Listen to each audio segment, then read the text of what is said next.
அனுசரிப்பா ஆக்ரோஷமா? New coach கம்பீரின் செயல்பாடு எப்படி இருக்கும்? எதிர்பார்ப்பில் ரசிகர்கள். இந்திய அணியின் பயிற்சியாளராக கௌதம் கம்பீர் தேர்வு செய்யப்பட்டிருக்கிறார். இதற்கு முன்பு கேரி கிறிஸ்டின், ரவி சாஸ்திரி, சஞ்சய் பங்கர், அனில் கும்ளே உள்ளிட்ட பலர் இந்த பதவியில் இருந்துள்ளனர்.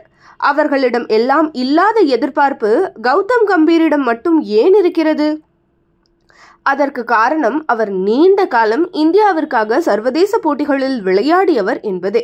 அதிலும் பாகிஸ்தானுக்கு எதிராக இந்தியா 2007 வென்ற 20 ஓவர் உலகக்கோப்பை போட்டியில் 54 பந்துகளில் 75 ரன்கள் எடுத்து அணியின் வெற்றிக்கு உதவினார்.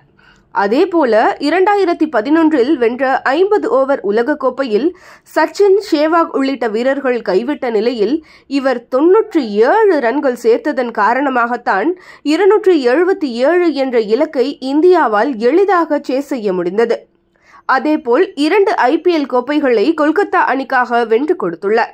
அதோடு தற்போதைய IPL சாம்பியன் KKR அணிக்கு ஆலோசகர் இவர்தான். கிரிக்கெட்டிலிருந்து ஓய்வு பெற்றவுடன் பிஜேபியில் இணைந்து 2019 ஆண்டு கிழக்கு டெல்லி தொகுதியில் போட்டியிட்டு எம்பியாக வெற்றி பெற்றார்.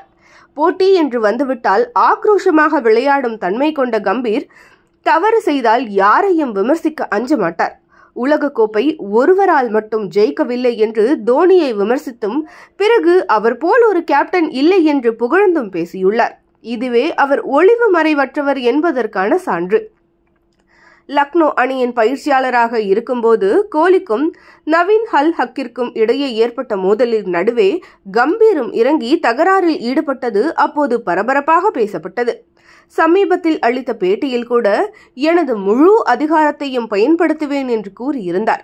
ஒருபுறம் இவர் நியமனத்திற்கு ஆதரவு குரல் எழுந்தாலும் ஒரு சிலர் இவர் கோபக்காரராயிற்றே, எப்படி ரோஹித், கோலி போன்றவர்களை அனுசரித்து செல்வார் என்று கேள்வி எழுப்புகின்றனர். அனில் கும்ளே பயிற்சியாளராக இருந்தபோது விராட் கோலிக்கும் அவருக்கும் ஒத்து வராததால் கும்ளே தனது பதவியை துறக்க நேரிட்டது. இவருக்கு முன்பு கோச்சாக இருந்த ராகுல் டிராவிட் அமைதியான சுபாவம் கொண்டவர், அனைவரின் கருத்துக்கும் மதிப்பளிக்கக்கூடியவர். அதோடு இப்போது உலகக்கோப்பையையும் இந்தியாவிற்கு பெற்றுக் கொடுத்திருக்கிறார் என்பதால் அடுத்து பதவியேற்க போகும் கம்பீருக்கு இந்த பொறுப்பு முள்கிரீடமாகவே இருக்கும். ஏனென்றால் இந்திய அணியில் பல முன்னணி வீரர்கள் ஓய்வு பெறும் நிலையில் உள்ளதால் அணியை மறுகட்டமைப்பு செய்ய வேண்டிய பணி சவாலானதுதான் என்றாலும் பல சவால்களை சந்தித்து வெற்றி கண்ட கம்பீர் கோச் பொறுப்பிலும் வெற்றி கண்டு இந்திய கிரிக்கெட்டின் தரத்தை மேலும் உயர்த்துவார் என்று நம்புவோம்.